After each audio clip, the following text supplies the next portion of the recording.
You know, there are American heroes who don't like this idea. Neil Armstrong, Gene Cernan have both testified against commercial spaceflight in the way that you're developing it, and I wonder what you think of that. I was very sad to see that because those guys are, those guys are heroes of mine, so it's really tough. I wish they would come and visit and see the hardware that we're doing here. And I think that would change their mind. They inspired you to do this, didn't they? Yes. And to see them casting stones in your direction. It's difficult. Did you expect them to cheer you on? So they're hoping they would.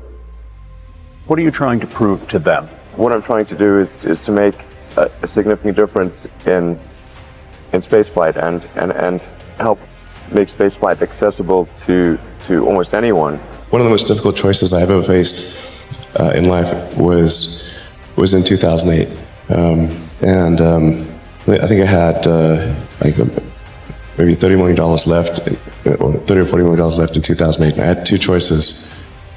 I could put it all into one company, and then the other company would definitely die, or split it between the two companies. But if I split it between the two companies, then both might die. When you put your blood, sweat, and tears into creating something, or building something, it's like a child.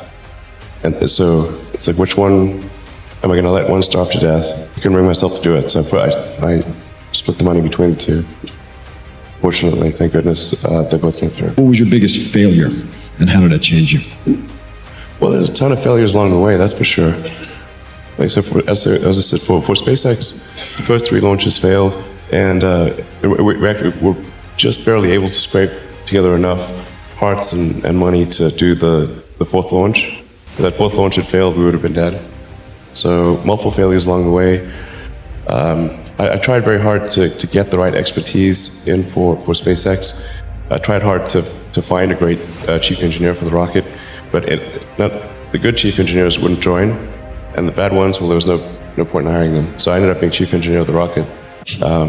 So if I could have found somebody better, then we would have maybe had less than 3 failures. That 3rd failure in a row, did you think, I need to pack this in? Never. Why not? I don't ever give up. So many people tried to talk me out of starting a rocket company. It was crazy. One good friend of mine collected a whole series of videos of rockets blowing up and made me watch those. He just didn't want me to lose all my money. We're doing these things that seem unlikely to succeed, and we've been fortunate, and at least thus far they have succeeded. Now is the time to take risk. You don't have kids. As you get older, your obligations increase. And once you have a family, you start taking risk not just for yourself, but for your family as well. It gets much harder to do things that might not work out. So now is the time to do that before you have those obligations. So I would encourage you to take risks now. Do something bold. You won't regret it. How did you figure you were going to start a car company and be successful at it? Well, I didn't really think Tesla would be successful. I thought we would most likely fail. But I thought that we at least could address the false perception that people had that an electric car had to be ugly and slow and boring like a golf cart. But you say you didn't expect the company to be successful, then why try? If something's important enough, you should try, even if the probable outcome is failure. Or how do you think about making a decision when everyone tells you this is a crazy idea? Or where do you get the internal strength to do that? Well, first of all, I'd say I actually think I feel fear quite strongly. So it's not as though I just have the absence of fear. I feel it quite strongly. But there are just times when something is important enough, that you believe in it enough, that you do it in spite of fear.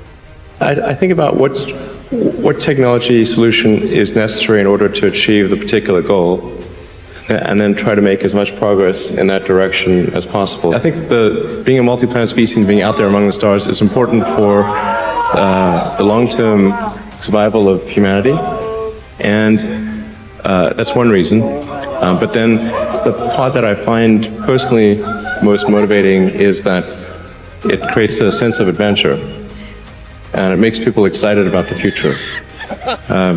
If you consider 2 futures, one where we are forever confined to Earth until eventually something terrible happens, or another future where we are out there on many planets, maybe even going beyond the solar system, I think that second version is incredibly exciting and inspiring, and there need to be reasons to get up in the morning.